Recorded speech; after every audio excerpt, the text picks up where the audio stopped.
Hey YouTube, long time no see. Um, well, it's been a very busy spring since maple season. We finished off maple season making about 20 gallons. I'll throw a picture in here of how much we made. But we are back to working on the cub, and we ran into one little problem, so we are going to be tearing into it to fix it. Alright, so I just had this steering all apart. Had to put a new seal in the bottom where your pitman arm comes out down in here. There's a seal, and I'd put a new one of those in. Well, I had the bright idea. I was going to use this hole. I was making a rod for the lift on this thing, and I heated the rod up and I stuck it in here to try bending it, and I don't know if you'll be able to see it or not, probably not anymore, but I broke it. I cracked it. All the antifreeze came pouring out of there. So yesterday we went and we got ourselves a replacement. I got home last night, got it cleaned up. You can see it was a yellow one, a little bit newer, but it's still the same casting. Got it cleaned up, got it painted. Right now we're just pulling it back apart so we can swap it out.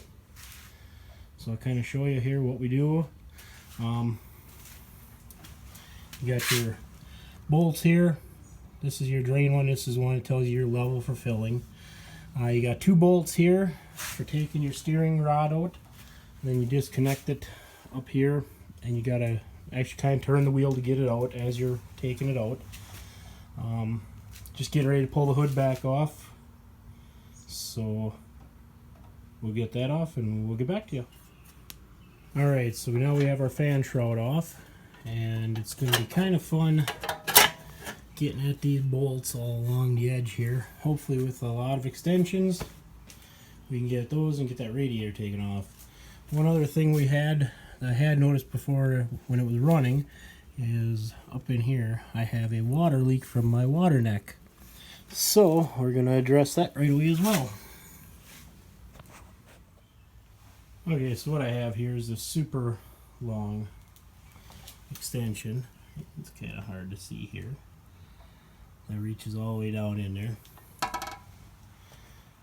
Best tool to have for this job. Alright, and then once you have your radiator side shields off and your flat plates, all your bolts are out, get your hose out of the way and pull the radiator off. Alright, so now that the radiator's off, I carefully remove the gasket. Not sure if I'm going to try reusing it or not. It was a new gasket. It only had about maybe 10 minutes of running time on it.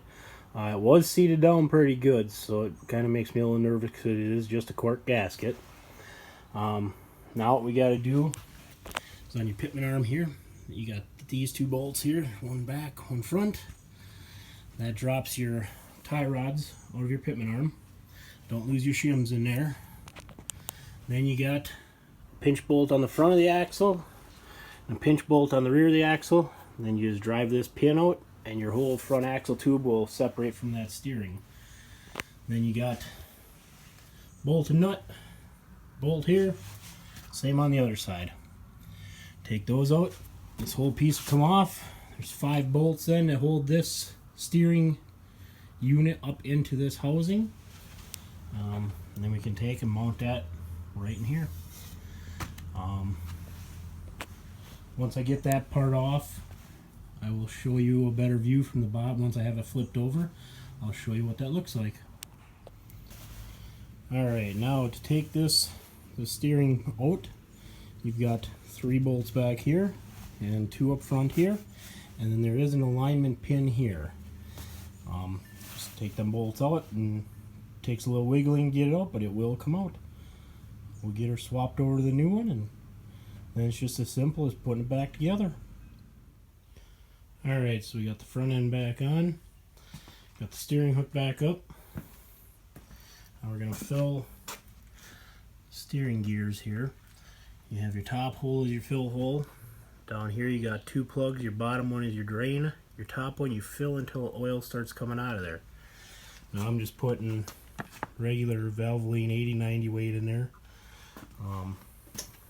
Fill it up until it starts coming out that hole. Alright, so everything is all back together and full of oil, and I put some water in here just so we could check before putting the radiator on to make sure that everything holds water now. I'm not going to show any more video on this process because I already did the video on how to install the radiator and all that, so if you want to know about that, you can look back at one of the first couple videos of building the Cub here. As always, guys, if you like the video, leave me a comment, give me a thumbs up, subscribe to the channel. Catch you next time.